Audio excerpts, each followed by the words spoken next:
ceux qui ont dirigé le bateau de cette crise-là, ce sont les médecins, ce sont ceux qui étaient en responsabilité et ce sont les soignants. Et donc il ne faudra pas l'oublier et ce sera à eux de décider aussi comment on oriente notre système de santé dans les années à venir.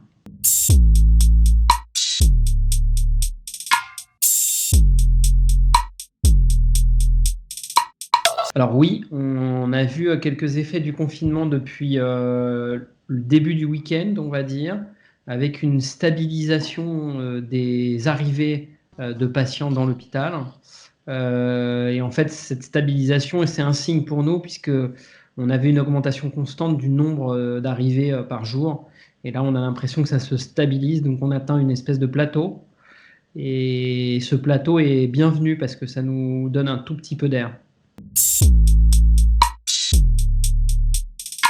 Alors, les jours les plus compliqués, c'était mardi et mercredi dernier, clairement, puisque, il n'y avait quasiment plus aucune place de réanimation disponible en Île-de-France, et ce qui conduisait à, en fait, prendre en charge des malades et d'attendre qu'une place se libère.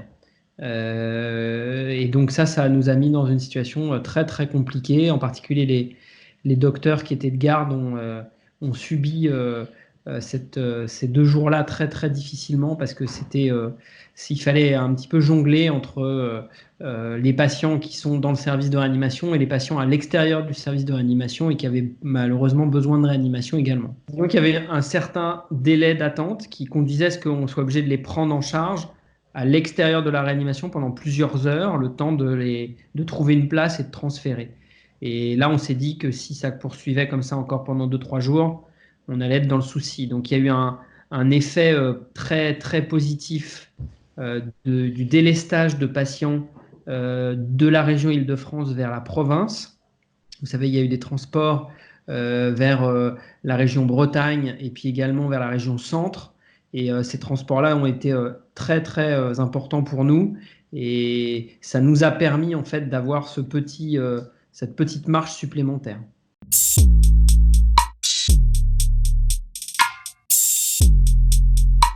Ça ne veut absolument pas dire que les choses sont terminées. Il y a ce soir près de 2600 malades en réanimation en Île-de-France pour à la base 1000 lits disponibles en Île-de-France. Donc vous imaginez bien qu'il y a 1600 lits de réanimation en plus. Donc probablement, si on faisait le calcul, ce serait probablement dans des endroits comme des blocs opératoires, des zones qui ne sont pas des zones de réanimation habituelles, etc. Et donc, il va falloir que les choses se stabilisent. Ça va être probablement pendant une semaine ou 10 jours. Puis après, il va falloir que les choses se diminuent. Et il va y avoir toute une phase où on va récupérer les malades qui sont dans des endroits qui ne sont pas des réanimations pour les faire revenir dans les services de réanimation, on va dire, habituels de l'Île-de-France. Et ça va prendre des semaines.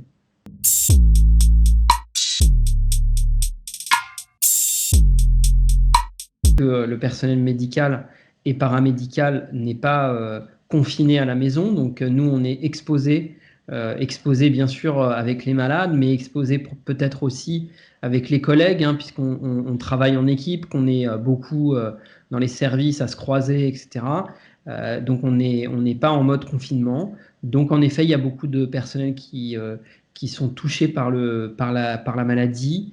Moi-même, j'ai été malade au milieu de la semaine dernière, ce qui m'a conduit à m'arrêter quelques jours. C'est compliqué parce que ça augmente la quantité de travail pour les collègues.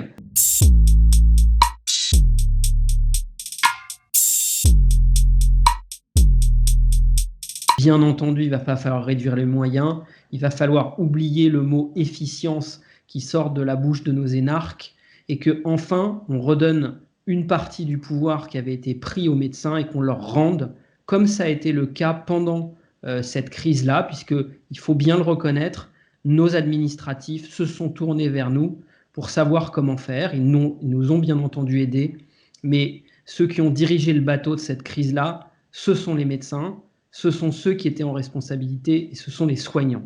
Et donc il ne faudra pas l'oublier et ce sera à eux de décider aussi comment on oriente notre système de santé dans les années à venir.